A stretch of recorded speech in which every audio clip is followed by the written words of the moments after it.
Capítulo 36. O dia raiou. Levantei-me com a aurora. Fiquei durante 1 hora ou 2 arrumando as coisas em meu quarto, em minhas gavetas e meu guarda-roupa. Como desejava deixá-las durante uma breve ausência. Enquanto isso, ouvi St. John sair de seu quarto. Ele parou diante da minha porta. Eu temia que fosse bater. Não, mas um pedaço de papel passou por debaixo da porta. Apanhei, trazia estas palavras: Você me deixou abrupta demais ontem à noite. Se ficasse um pouco mais, teria colocado a mão na cruz cristã e na coroa do anjo. Espero sua decisão cristalina quando regressar, daqui a 2 semanas. Enquanto isso, fique atenta e reze para não cair em tentação. O espírito, acredito, está bem disposto, mas a carne, pelo que vejo, é fraca. Rezarei por você a cada hora. Afetuosamente, St. John. Meu espírito, respondi mentalmente, está disposto a fazer o que é correto. E minha carne, espero que tenha força suficiente para realizar a vontade dos céus, quando eu souber com clareza qual é essa vontade. De todo modo, será forte o suficiente para procurar, para inquirir, para tatear em busca de uma saída dessa nuvem de dúvida e encontrar o dia claro da certeza. Era o 1º dia de junho, mas a manhã estava nublada e fria. A chuva batia forte sobre a gelósia da minha janela. Ouvi a porta da frente se abrir e St. John sair.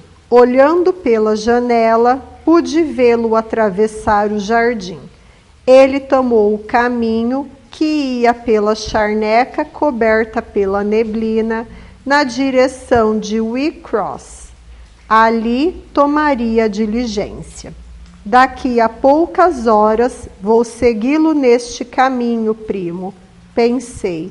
Também preciso tomar a diligência em Whitcross. Também tenho algo que ver e que procurar na Inglaterra antes de partir para sempre. Ainda faltava 2 horas para o de jejum. Preenchi esse intervalo caminhando quieta pelo quarto. Pensava na visita que dera esse novo rumo aos meus planos. Evoquei a sensação que experimentara, pois podia evocá-la com toda a sua indizível estranheza. Lembrei-me da voz que ouvira mais uma vez e me perguntei de onde vinha. Tão em vão quanto antes, parecia estar em mim, não no mundo real. Perguntei se teria sido uma mera impressão nervosa, uma ilusão. Não conseguia imaginar ou acreditar em algo assim. Era mais como uma inspiração. O maravilhoso choque de sentimento viera como o terremoto que sacudiu as fundações da prisão de Paulo e Silas. Abrira as portas da cela da alma e afrouxara seus grilhões. Acordara de seu sono, do qual ela saltara trêmula, atenta, aterrada. Então, por 3 vezes um grito ecoara em meus ouvidos alarmados, e em meu coração vacilante, e através do meu espírito, que não se temia, mas exultava como se tomado pela euforia de ter alcançado um sucesso fruto de muito esforço. Em poucos dias eu disse, ao terminar minhas reflexões, saberei algo sobre ele, cuja voz pareceu-me chamar ontem à noite. As cartas foram inúteis. Investigações feitas pessoalmente vão substituí-las. Durante o desjejum, anunciei a Diana e Mary que partiria numa viagem em que ficaria fora durante pelo menos 4 dias. Sozinha, Jane? Elas perguntaram. Sim, era para tentar saber notícias de um amigo a respeito de quem eu andava preocupada ultimamente. Elas poderiam ter dito, como sem dúvida pensaram, que achavam que eu não tinha outros amigos além delas, pois de fato eu dizia aquilo com alguma frequência. Contudo, demonstrando sua verdadeira delicadeza natural, abstiveram-se de fazer qualquer comentário. E Diana somente me perguntou se eu tinha certeza de que estava me sentindo bem o suficiente para viajar. Eu parecia muito pálida, ela observou.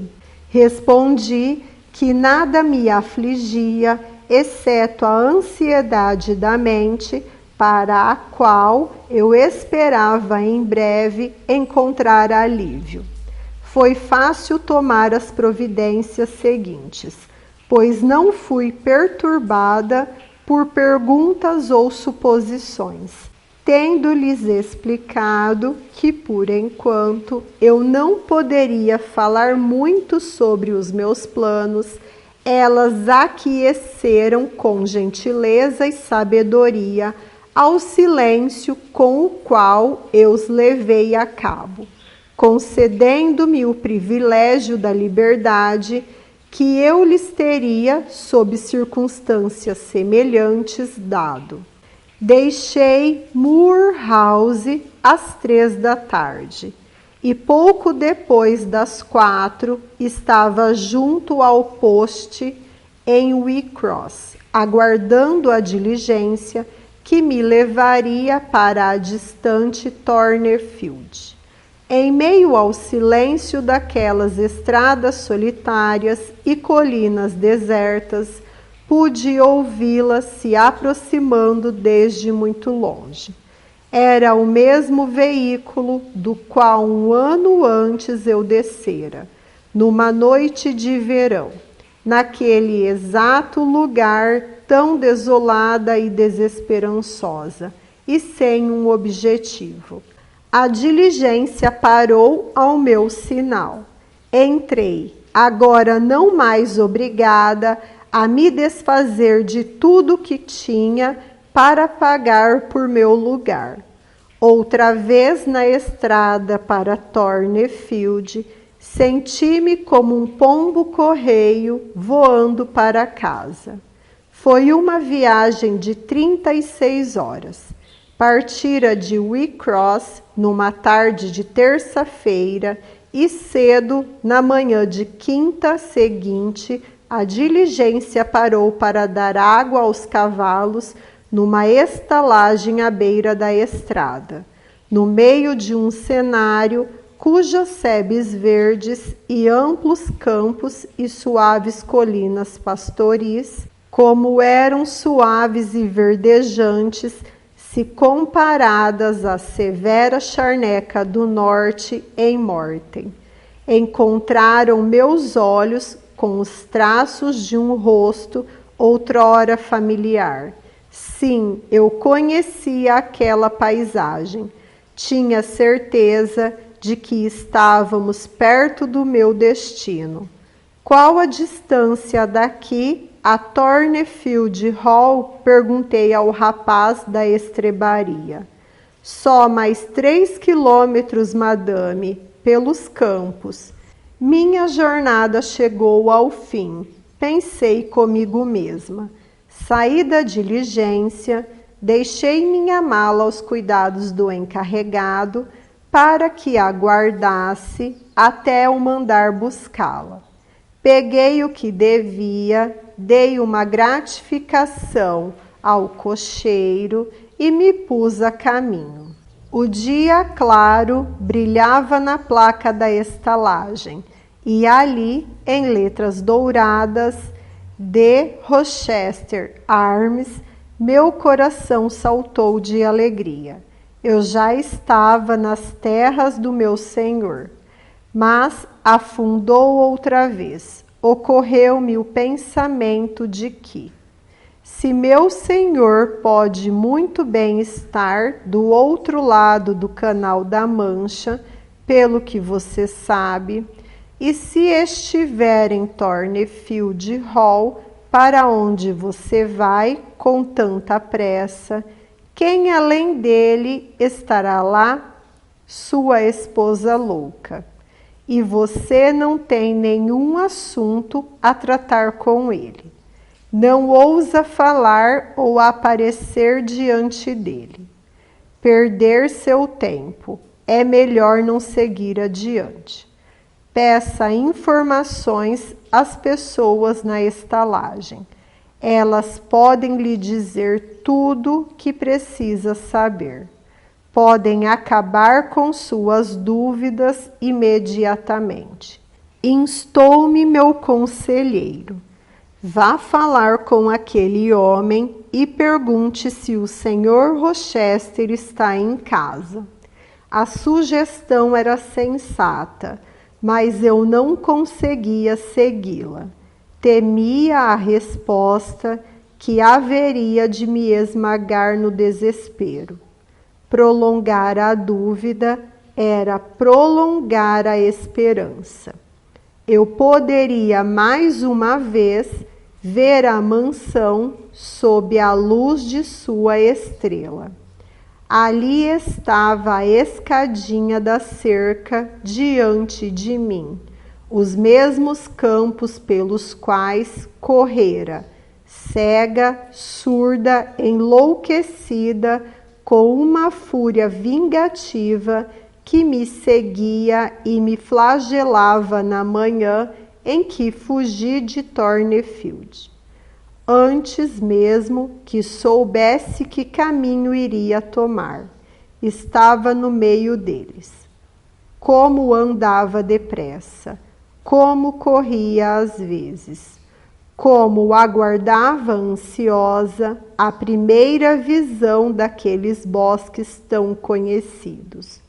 Com que sentimentos eu saudava árvores que conhecia e os vislumbres familiares de campos e colinas entre elas. Por fim, a floresta surgiu. O viveiro de gralhas estava apinhado e um alto grasnido rompeu o silêncio da manhã. Uma estranha alegria me inspirava. Apressei-me. Atravessei mais um campo, segui pelos meandros de mais um caminho e ali estavam os muros do pátio, as dependências dos fundos. A casa em si ainda estava oculta pelo viveiro de gralhas. Minha primeira visão será de frente, decidi, onde suas intrépidas ameias encontrarão imponentes e de uma só vez meu olhar, e onde posso divisar a janela do meu Senhor. Talvez ele esteja de pé diante dela, acorda cedo. Talvez esteja agora caminhando no pomar ou na calçada da frente. Se eu pudesse apenas vê-lo, por um momento que fosse. E nesse caso, eu não iria cometer a loucura de correr até ele? Não sei dizer, não tenho certeza. E se fizesse isso, e então? Que Deus o proteja. E então? Não faria mal a ninguém se eu pudesse sentir mais uma vez a vida que o olhar dele é capaz de me dar. Estou delirando. Talvez nesse momento ele esteja vendo o sol nascer sob os Pirineus ou no mar calmo do sul.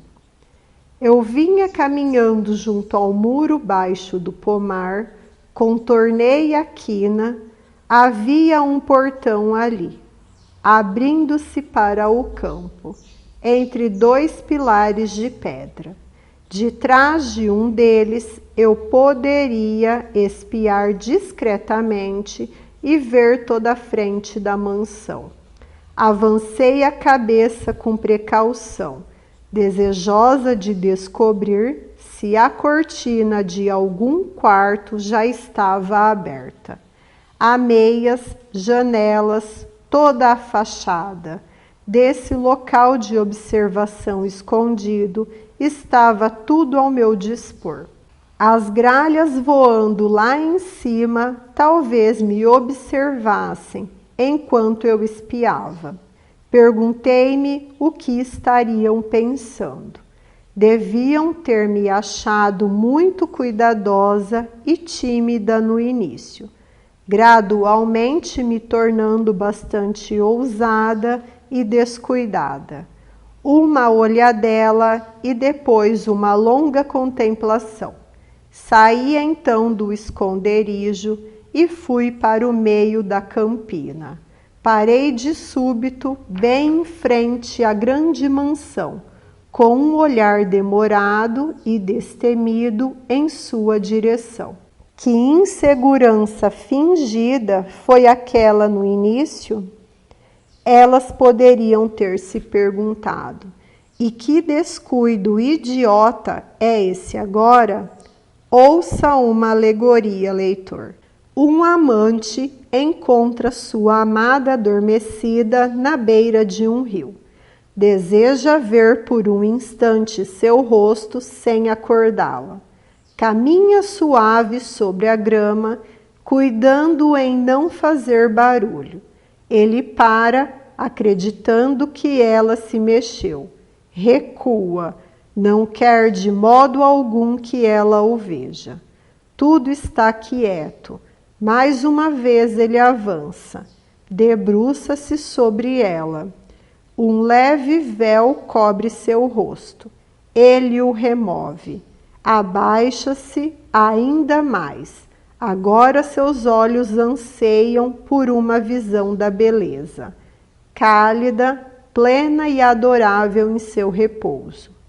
Que apressado foi seu primeiro olhar, mas como estremece, como se sobressalta, como o agarra com os dois braços, súbita e veementemente, aquela que há um minuto não ousava tocar com o dedo.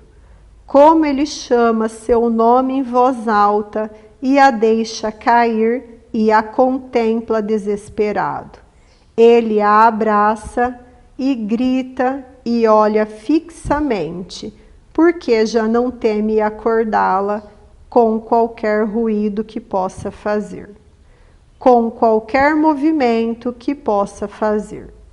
Pensava que sua amada dormia docemente. Descobre que ela está morta. Eu olhara com receosa alegria em busca de uma casa imponente. Vi uma ruína enegrecida. Não havia, de fato, necessidade alguma de me esconder atrás de uma pilastra, de temer ser descoberta por alguém ao espiar pelas gelósias dos cômodos. Não havia necessidade de ficar atenta ao ruído de portas se abrindo, de imaginar passos na calçada ou no caminho de cascalho. O gramado e o jardim estavam pisoteados e arruinados. O portal aberto e vazio. A fachada, como eu vira num sonho, não passava de um muro semelhante a uma cascata, muito alta e de aspecto muito frágil, perfurado por janelas sem vida. Não havia telhado, nem ameias, nem chaminés. Tudo ruíra. Reinava um silêncio de morte por toda parte, a solidão de um ermo desabitado. Não era de se admirar que cartas endereçadas àquele lugar nunca tivessem recebido uma resposta. Daria no mesmo escrever para uma tumba numa igreja. O negrume soturno das pedras diziam que destruíra a mansão, um incêndio. Mas como começara? Que história teria esse desastre? Que perdas, além de argamassa e mármore e madeira, haviam sido sofridas? Vidas também tinham sido arruinadas, além da propriedade? Sendo o caso, quais? Pergunta aterradora, não havia ninguém ali para responder. Nem mesmo um aviso, uma placa muda. Caminhando a esmo, em volta das paredes destruídas e pelo interior devastado, comprovei que a calamidade não tinha acontecido recentemente. As neves do inverno, pensei, tinham soprado por aquele arco aberto. As chuvas martelado aqueles caixilhos ocos, pois em meio às pilhas ensopadas de escombros, a primavera fizera crescer vida. Grama e outras ervas brotavam aqui e ali, em meio às pedras e vigas caídas. Ah, e onde, enquanto isso, estava o desafortunado proprietário daquela ruína? Em que terras? Sob que auspícios? Meus olhos vagavam involuntariamente até a igreja cinzenta, próxima aos portões, e perguntei: estará ele com Damer de Rochester, compartilhando o abrigo de sua estreita casa de mármore? Alguma resposta teria que ser encontrada para essas perguntas. Não havia outro lugar onde procurá-la além da estalagem, e para lá, sem muita demora, regressei. O próprio dono trouxe meu de jejum. Pedi que ele fechasse a porta e se sentasse. Tinha algumas perguntas a lhe fazer, mas quando ele me atendeu, eu mal sabia como começar. Tamanho era o horror que sentia dos possíveis desfechos. E, no entanto, o espetáculo de desolação que eu acabara de presenciar me preparara, em certa medida, para uma história de sofrimento. O dono da estalagem era um homem de meia idade e aparência respeitável. Conhece Thornfield Hall, presumo, consegui dizer por fim. Sim, senhora, vive lá no passado. É mesmo? Não na minha época, pensei. É um estranho para mim. Eu era o mordomo do falecido Sr. Rochester. Ele acrescentou, o falecido. Eu parecia ter recebido, com toda a força, o golpe do qual estivera tentando escapar. O falecido, arquejei. Ele morreu? Refiro-me ao pai do atual cavalheiro, Sr. Edward, ele explicou. Voltei a respirar. Meu sangue voltou a correr. Aquelas palavras me asseguravam que o Sr. Rochester, o meu Sr. Rochester, que Deus o abençoasse onde quer que ele estivesse, vivia pelo menos. Era, em poucas palavras, o atual cavalheiro, palavras de alegria. Eu sentia que poderia ouvir tudo que se seguisse, fossem quais fossem as revelações, com alguma tranquilidade. Já que ele não estava no túmulo, eu poderia, achava, ficar sabendo que estava nas antípodas. O Sr. Rochester está em Thornfield Hall?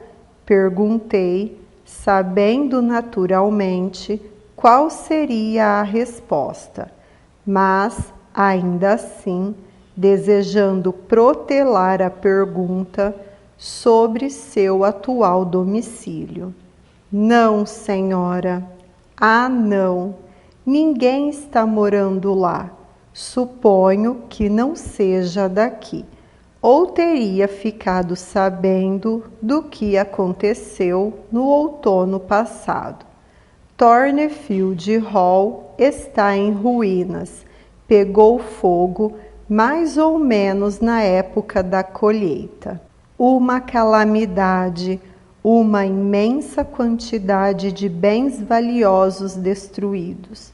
Quase nada da mobília pôde ser salvo. O fogo começou no meio da noite e antes que o bombeiro chegasse de Millcote, a casa inteira estava em chamas. Foi um terrível espetáculo. Eu mesmo o testemunhei. No meio da noite, murmurei. Sim, aquela era sempre a hora das fatalidades em Thornfield. Sabe como começou? Fizeram suposições, senhora, suposições. Na verdade, eu diria que não restaram dúvidas. A senhora talvez não saiba.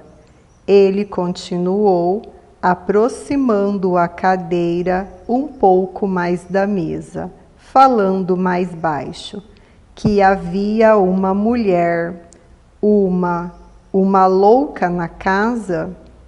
Ouvi dizer algo assim. Ela ficava presa, madame. Durante muitos anos, as pessoas nem tinham certeza absoluta da sua existência. Ninguém sabiam apenas do rumor de que essa pessoa vivia na mansão. E quem ou que ela era, difícil conjecturar. Diziam que o Sr. Edward a tinha trazido do estrangeiro. Alguns acreditavam que havia sido sua amante, mas algo estranho aconteceu faz um ano, algo muito estranho. Eu temia agora ouvir minha própria história. Tentei trazê-lo de volta ao assunto principal. E essa mulher? Essa mulher, madame, ele respondeu, no fim das contas, era a esposa do Sr. Rochester. A descoberta foi feita da maneira mais inusitada. Havia uma moça, uma educadora na mansão, por quem o Sr. Rochester mas o incêndio, sugeri.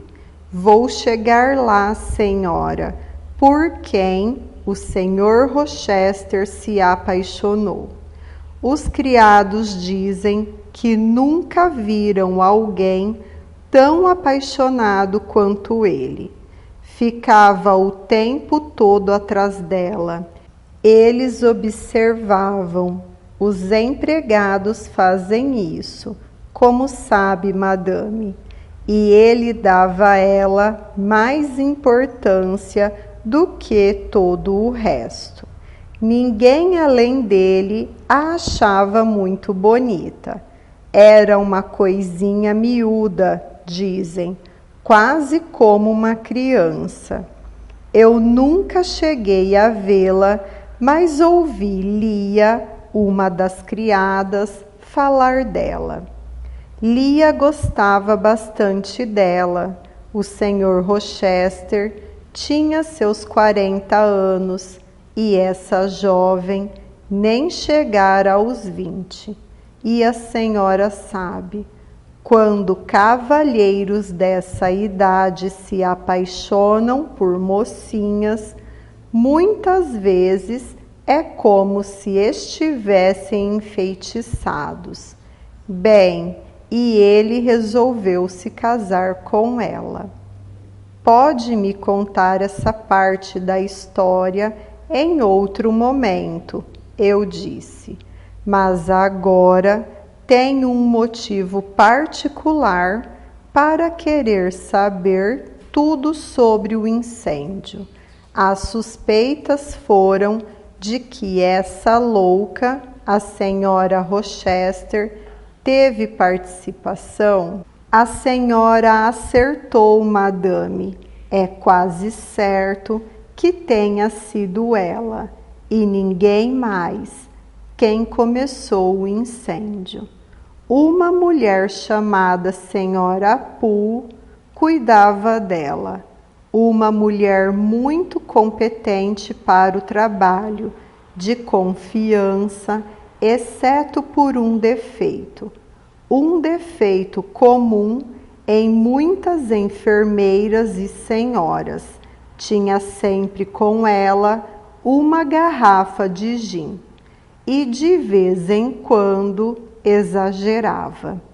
Perdoável, pois sua vida era dura, mas ainda assim perigoso, pois quando a senhora Poole dormia a sono solto, depois do gin com água, a louca, que era astuciosa como uma bruxa, pegava as chaves no seu bolso, saía do quarto e perambulava pela casa, fazendo todo tipo de malvadeza que lhe passasse pela cabeça. Dizem que quase queimou o marido na cama dele certa vez, mas quanto a isso, nada sei.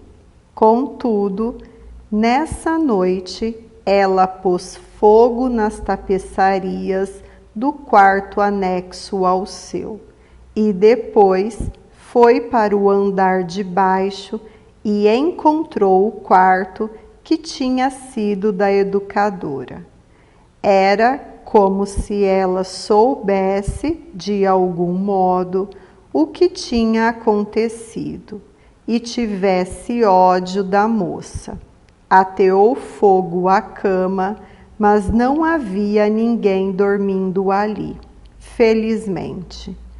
A educadora fugira 2 meses antes, e embora o Sr. Rochester procurasse por ela como se fosse a coisa mais preciosa que ele tinha no mundo, nunca soube mais nada a seu respeito. Ele ficou descontrolado, realmente descontrolado em sua dor. Nunca foi um homem fácil, mas se tornou perigoso depois de perdê-la. Passou a viver sozinho. Mandou a senhora Fairfax, a governanta, viver com parentes longe daqui, mas fez isso de maneira justa, estabelecendo para ela um salário anual pelo resto da vida. E ela merecia. Era uma mulher muito boa. A senhorita Adele, protegida dele, foi mandada para a escola. E ele cortou todas as suas relações com a nobreza e se fechou como um eremita na mansão. O que? Ele não foi embora do país? Foi embora do país? Por Deus, não! Ele não cruzava a porta da casa, exceto à noite, quando caminhava como um fantasma pelo jardim e pelo pomar, como se tivesse perdido o juízo, o que, na minha opinião, aconteceu, pois um cavalheiro mais vivaz, arrojado e sagaz do que ele, antes que essa educadora minúscula o decepcionasse assim, a senhora nunca viu Madame. Ele não era um homem dado ao vinho, ou às cartas, ou às corridas, como alguns são. E não era muito bonito, mas tinha uma coragem e uma determinação como poucos. Eu o conhecia desde menino e, de minha parte, desejei algumas vezes que essa senhorita Eyre tivesse afundado no mar antes de vir para Thornfield Hall.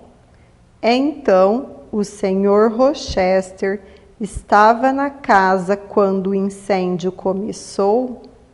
Sim, estava, e correu até o sótão, enquanto tudo queimava em toda parte, e tirou os criados de suas camas e os ajudou ele próprio a descer, e voltou para tirar a esposa louca da cela. E então gritaram avisando que ela estava no telhado, de pé lá em cima, agitando os braços acima das ameias e gritando até que pudessem ouvi-la a 1 quilômetro de distância. Eu a vi e ouvi com meus próprios olhos. Ela era uma mulher grande e tinha longos cabelos negros. Sobressaía contra as chamas ao fundo. Eu testemunhei e várias outras pessoas também. O Sr. Rochester subir pela claraboia até o telhado. Pudemos ouvi-lo chamando Berta. Vimos quando se aproximou dela. Então, Madame, ela gritou e deu um salto, e no minuto seguinte estava esborrachada no chão. Morta, morta, morta como as pedras sobre as quais seus miolos e seu sangue se espalharam. Deus do céu! A senhora bem pode dizer isso, Madame. Foi assustador. Ele estremeceu. E depois insisti. Bem, Madame, depois disso, a casa inteira queimou. Restaram apenas alguns pedaços de parede. Outras vidas se perderam? Não, talvez até teria sido melhor. O que quer dizer? Pobre Sr. Edward, ele exclamou. Nunca achei que ia haver uma coisa dessas. Alguns dizem que foi um castigo justo por ele ter mantido seu primeiro casamento em segredo e tentado casar com uma outra enquanto tinha uma esposa viva. Mas de minha parte, tenho pena dele. Disse que ele está vivo, exclamei. Sim, sim, está vivo, mas muitos acham que seria melhor se estivesse morto. Por quê? Como? Meu sangue congelava outra vez. Onde ele está? Está na Inglaterra? Perguntei. Sim, sim, ele está aqui. Não tem como sair do país, imagino. Agora não tem mais como viajar. Que agonia aquilo! E o homem parecia decidido a prolongá-la. Ele está cego como uma pedra, disse por fim. Sim, cego como uma pedra, o Sr. Edward. Eu temera coisa pior. Temera que estivesse louco. Reuni forças para perguntar o que causara essa calamidade. Foi a sua própria coragem, e eu poderia dizer sua bondade, de certo modo, madame. Ele não queria deixar a casa até que todos tivessem saído. Ao descer pela grande escadaria, depois que a senhora Rochester se jogara das ameias, houve um grande estrondo e tudo desmoronou. Ele foi tirado das ruínas vivo, mas muito ferido. Uma viga caíra de maneira tal que o protegera parcialmente, mas um dos olhos foi arrancado e uma das mãos ficou tão esmagada que o Sr. Carter, o médico, teve de amputar imediatamente. O outro olho inflamou e ele perdeu a visão. Agora está realmente desamparado, cego e aleijado. Onde ele está? Onde vive agora? Em Farding, uma casa numa floresta a cerca de 45 quilômetros daqui, um lugar muito desolado. Quem está com ele? O velho John e sua esposa. Ele não queria companhia de mais ninguém. Está bastante abatido, dizem. O senhor tem algum tipo de transporte? Temos uma carruagem, madame, uma carruagem muito bonita. Mande aprontá-la imediatamente, e se o seu mensageiro puder me levar a Farding ainda hoje, antes que escureça, pago tanto ao senhor quanto a ele o dobro do que costumam cobrar.